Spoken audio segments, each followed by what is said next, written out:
everyone, welcome back to RTS and welcome back to our 4 for 4 series. We have all of our layouts done and now we're going to work on our 4 cards because we have some few pieces of paper left over. So of course all of our lovely layouts are done, and guess what? I have all my journaling done. So tickled about that. I'm trying to work on that. Yes, and keep going forth with that. And so what do we need to get cracking, get started, and get playing with our cards? Well, we have 2 pieces of 8.5 by 11 cardstock that we put aside for our cards and for envelopes. Now what you also can do is just use card bases and envelopes that are pre-made. If they're just blank, go ahead. I say play with it. Go with whatever you have. And then of course we have our few pieces of paper that we left over for our cards. So I think what I'm going to do, and I have my paper here to tell me what was number 1 and number 2, number 3, number 4, because I will have the card instructions listed below as to what I use, because even if you just want to do these cards using scraps, you can just go by the measurements below and you don't have to have just leftovers from my 4 for 4 series. You can just use some scraps going forth. And so I'm absolutely going to work on some thank you cards because of this being Christmas paper. In our home, Christmas is still going on. Yes. And so I was just talking to Carol that I don't think I'm going to absolutely take my tree down to about the 20th or the 22nd of the month of January because my little one's still home. She wants it up and it's going to stay up. So we're still celebrating, but I do need to send out some thank you cards. So I did pull a Fisker's stamp set. It says all year cheer. And I'm going to use this thank you. That's exactly what I'm going to do. And so I will talk about that in just a minute. But I have my thing here, my paper, and I'm going to start with my card bases. So I'm going to put these to the side, and I'm just going to get working, and also get to playing. And I'm just going to keep the camera on because these 4 cards will not take very long. It'll take me longer to stamp. And it'll take me longer to play, which that's the best part, is playing, not actually making these cards. So now when I make cards, I use 8.5 by 11 cardstock because to me it's the most economical. I buy this in bulk, and I can cut my card bases in 2 ways. I can take the 8.5 by 11 size and cut it in 4 1/4, okay, just like that. And that'll give me 2 basically vertical cards. Or I can go on the 11 size, okay, the 11-inch side, and cut that 5 1/2 because that would be half of that 11, and then that would give me basically horizontal cards, and that's what I'm going to do. Or you can do one of each, but that's what I'm going to do. Okay, just make it easy for myself because I will absolutely be using all 4 of these cards, and I will be mailing all 4 of these cards. So can't beat that. Okay, now you could also get out your scoreboard and score them, but you know what I'm going to do? Yeah, I'm doing the old fingernail trick. I mean, I will pull out my bone folder, but that's just, I have mixed feelings about that. Now, when I fold my cards, see how I have a inside, like a rough cut that was on the trimmer? That is what I put on the inside of my card, and I just match these up, fold them, and I don't spend a lot of time with that. Now, some people say the bone folder makes a difference. I don't know. I think it might. I don't think it gives you a crease. It might just finish off a crease. How's that? That's what I'll say. Okay. And so in just a second, we are going to have 4 card bases complete. And you just can't get any better than that. Okay. Absolutely. And when you're making card bases like this and of this size, and I'll put my envelope size down below, and also where I get them from Amazon. I'll have that listed below. That when you're taking an 8.5 by 11 cardstock and you're making 2 cards, there's nothing left over. There's no scraps. So that is how we're going to do that. So here are my 4 envelopes, and here are my 4 cards, and I'm going to fan them out. Okay, hopefully that'll make it in frame. Okay, and there's my card bases. So you see what I'm doing? I'm doing assembly line. Absolutely. Okay, so now I have my pieces of paper, and I'm just going to keep on playing. And I have my card instructions here. And so for card number 1, we are going to take our number 1 paper, which for me was my red plaid. Okay, and you'll see that in my pile, I have my papers in order by the number I was using them. So this is my number 1, this is my number 2, my number 3, Okay, and my number 4. Okay, now your bonus sheet doesn't make this, but that doesn't mean you can't play with it, so keep that in the back of your mind. I'm going to do something a little fun with the bonus sheet, so hang on for that. And so for the number 1 card, I need a 4 by 5.5, and you can absolutely check your measurements. But if you did your cutting right, this is 4 by 5.5, so right there. Right there's my number 1 card, right there, okay? I love that already. Just look at that. Simple little plaid and a white. Yes, okay. Now my number 2 card was, for the number 1 card, we also need a number 3 pattern, which was my green trees. And I need a 1 by 5.5. Okay, so I know this is my 5.5. So I need a 1. What did I say? Yes, a 1. I'm just looking at my notes because this is all the paper I have. But if you would make a mistake, just use scraps. Nobody is going to care. Okay. Now, of course, my trees are going in one direction, so when I make my card, I may pay attention to that. Again, that's something else. Nobody else will probably pay attention. Okay. Now, that is what I have for my number 1. My number 2 card is I'm going to have a 2 by 5.5 of my number 1 paper. So I'm just putting them in piles. Okay. And then on my number 2 pattern, which was my pine cones, I need a 1 3/4. Okay. And this should be 5.5. Okay. And I need 1 3/4. That is not hard. Okay. And then I need a number 4. Okay. And this is a 1 by 2. Okay, so this is a 2. I need a 1. A 1 by 2. That's a small piece of paper. That must have been the leftover. Okay, so there we go. Okay, now my number 3 card. Okay. Okay, so now for my number 3 card, I am absolutely going to need a 4 1/4 by 5.5, my pattern number 2, which was my pine cones. And if this measured out correctly, this is exactly what should be left over from that cut. Yes, okay. And like I said, don't worry if you make a mistake. You can absolutely use scraps. Now, on card number 3, I absolutely need my pattern 3, which is my green trees. And I need a 3/4 by 5.5. So here is my 5.5 right here. This is my 5.5.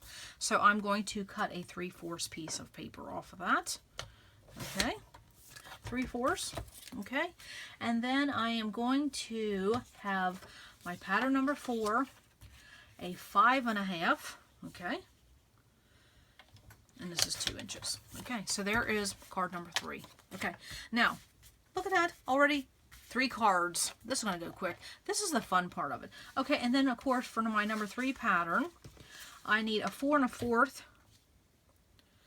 by a 5.5. Okay. 4 1/4 by 5.5. Okay. And I don't know if that measured right, but we're going to wing it. Yes, that's what we're going to do. Okay, that's what we're going to do. Okay, so basically, if you want to, you just cut these up to pieces. Okay, you cut them up and you divvy them up. That's all that is with those leftovers. Now, those 4 pieces of paper that I used in the 4x4 series, okay, the red plaid, the pine cones, the green trees, and the gold stem.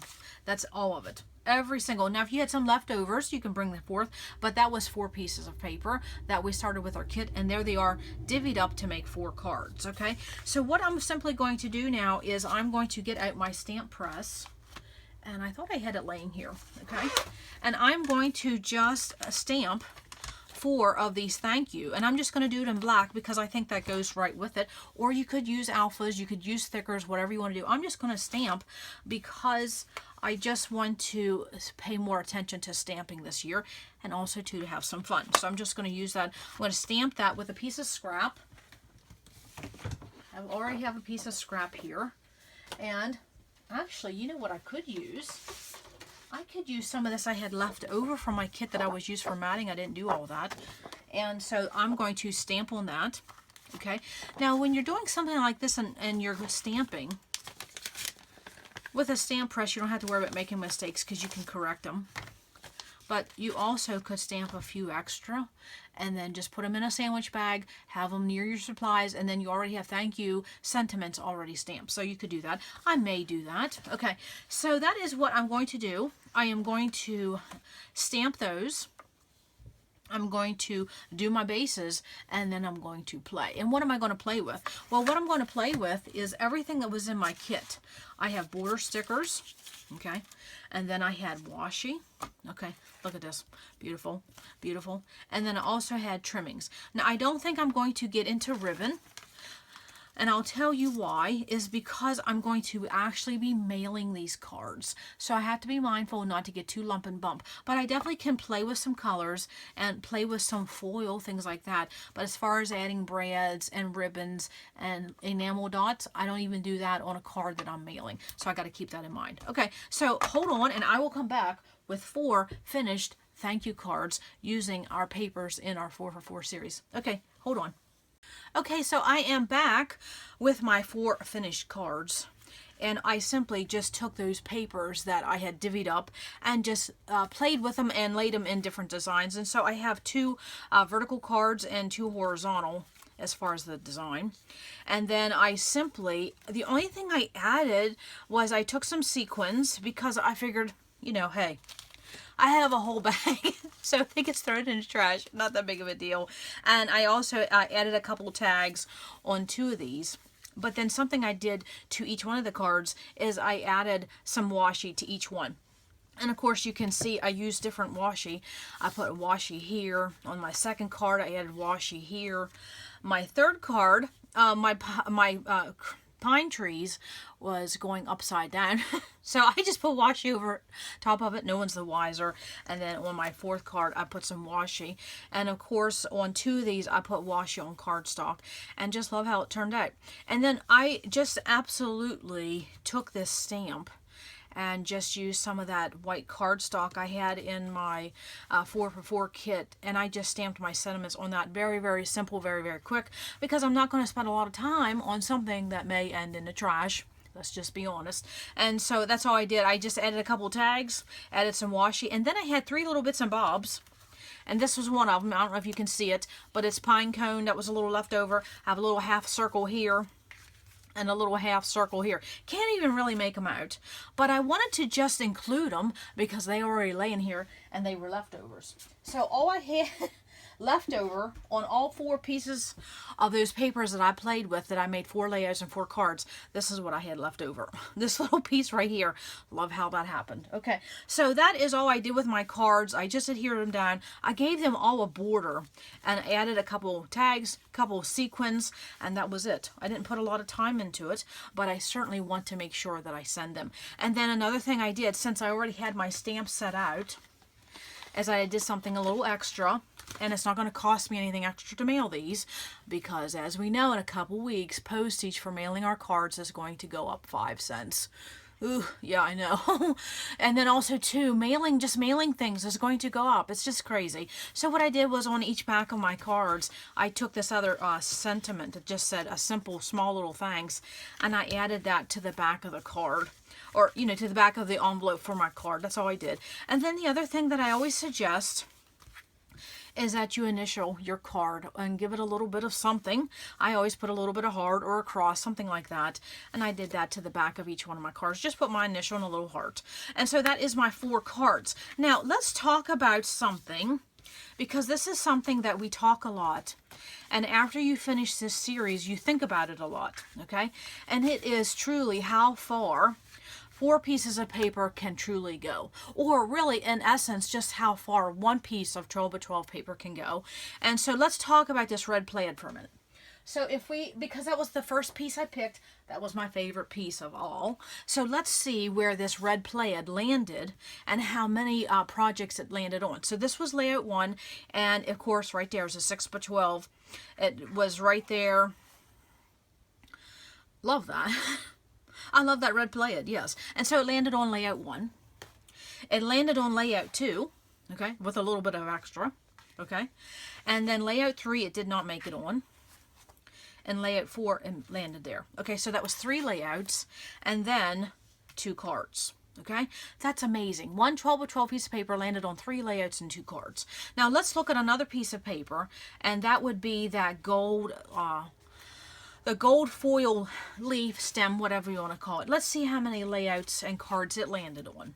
Okay, so of course right there's layout 1. Right there is that gold leaf. Okay, so there's one layout. Didn't make it on this one.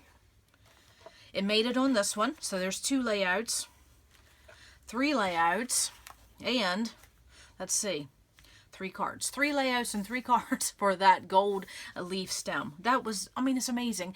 And that, I was just talking to some of my subscribers today, that it really, it's almost a wake-up call to see how far one piece of paper can go. And then also, too, it's another wake-up call as to why we keep buying paper when one piece can absolutely do so much work. You know, it's a double-edged sword, isn't it? Yes, we love our paper. But honestly, one piece of paper can go for more than one layout.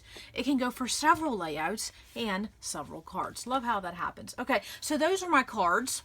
These are my layouts, and that is the completion of my 4x4 series because I used all 4 papers, and I had that little piece left over, which wasn't even worth mentioning, but I used all 4 of those pieces of paper. All 4 of those. Now, I did not use my bonus sheet in this series, and so sometimes what I'll do is I'll just put that right back in with my inventory and call it good. But as I was working on this 4x4 series and I kept moving this piece of paper around every time I went to do a layout, it made me think of a story. And then I found something in my kit that emphasizes my story. So we will have a bonus layout. Our 4x4 series is not done. So if you have some scraps left over, if you have your bonus sheet left over, if you just have a little bit of leftovers and you want to stretch it for another kit, you know, or another page and use your kit, you already have everything out. Why not? So let's go and make one more. And I'm going to use my bonus sheet. Okay. And then I also had this extra cardstock because I had to swap one out. It didn't work with my layout. And I think I may absolutely just back it with this. Why not? Okay, because this isn't the heaviest and this isn't the prettiest. I mean, it's okay, but it's not my favorite. So I definitely could back that. So I think that's what we're going to do. So our 4x4 series is not done. We did 4 layouts. We did 4 cards. Now let's see if we can stretch and do a bonus layout. So come back in a couple days and I will have a bonus layout using the bonus sheet from our 4x4 kit. Absolutely. I hope you had fun with this, and I'll talk about what will be coming up in our 4x4 series. I will tell you right now, it's going to be a baby round, and don't worry, I have ideas whether you have new babies or old babies or fur babies in your home, okay? So don't worry about that, okay? Because, you know, you can get into stories. You don't have to have a new baby to do baby pages, okay? So come back in a couple days. I will do a start to finish with this. And also what is coming up in our 4x4 series. I have a couple changes coming, couple, you know, always have to have options. Okay, so come back to RTS because you never know what we're going to do. Bye.